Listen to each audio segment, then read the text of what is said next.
Exceptionnellement, votre info midi de ce vendredi 5 décembre vous sera présentée par Jessica. Voici nos titres. Affaire PIP, Jean-Claude Masse, rejugé en 2015. IPFM de la Seine, la précision à l'honneur. Il sauve un homme tombé dans le port. Clinique Saint-Martin, la douche froide. Votre éphéméride. Nous vous parlions récemment de l'ancienne usine PIP qui polluait la vie et le paysage de ses riverains. Cette fois-ci, la nouvelle concerne ses anciens dirigeants et cadres, dont le nouveau procès en appel se déroulera en novembre 2015. Il s'agira donc de 5 dirigeants et cadres qui seront confrontés à la justice durant 2 longues semaines d'audience prévues du 16 au 27 novembre au Centre des Congrès d'Aix-en-Provence.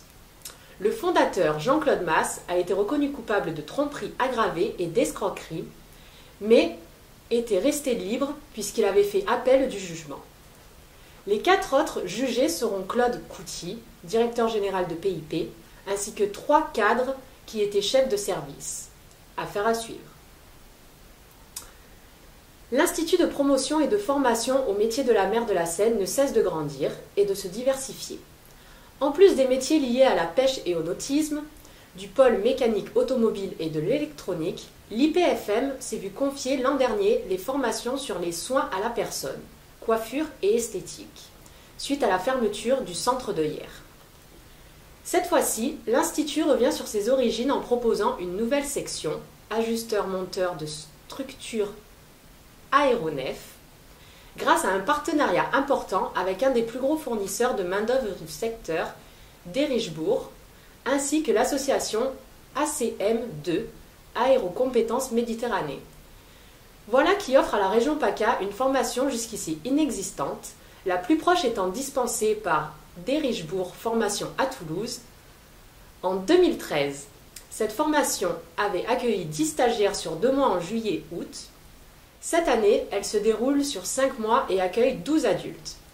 Pour l'ouverture de cette nouvelle section, Martial Cotte, un professeur de Richebourg, formation de Toulouse, a été dépêché. Il explique que cette formation requiert une haute technicité et précision. On y apprend à travailler sur tout ce qui est structure d'un avion ou hélicoptère. Les élèves effectueront 500 heures de cours ainsi que 2 stages, dont un à Eurocopter. Pour les passionnés, voici donc une belle opportunité pour un métier en forte demande et qui ne connaît pas la crise.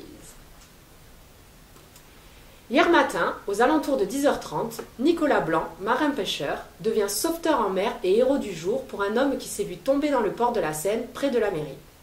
Nicolas Blanc, sans réfléchir une seule seconde, a couru et plongé au secours de cet homme qui était en train de convulser et de couler, afin de le ramener et le remonter à l'aide d'une policière municipale. Merci à ce grand homme qui confie que n'importe qui aurait fait la même chose. Hier, nous vous parlions de la grève des employés de la clinique Saint-Martin. Ceux-ci revendiquaient une augmentation de salaire de 50 € et avaient obtenu 25 €, plus une prime de 15 € pour une durée de 6 mois. Mais tout ceci est sans compter le retour en arrière de la direction, qui revient sur ses paroles et n'accorde donc plus aucune hausse de salaire. La suite se déroulera en juillet 2015, lors des prochaines négociations annuelles obligatoires. Notre éphéméride du jour. N'oubliez pas, aujourd'hui, au Café des Arts, la rencontre de l'artiste Ghislaine Seguin. À partir de 17h30, vous pourrez poser les questions qui vous intriguent et lui faire vos remarques. Samedi, clôture du festival de cinéma Portrait de femme avec le film Jimmy's Hall de Ken Loach à partir de 20h30, suivi d'un buffet. Venez nombreux. C'était votre info midi sur 13bis TV.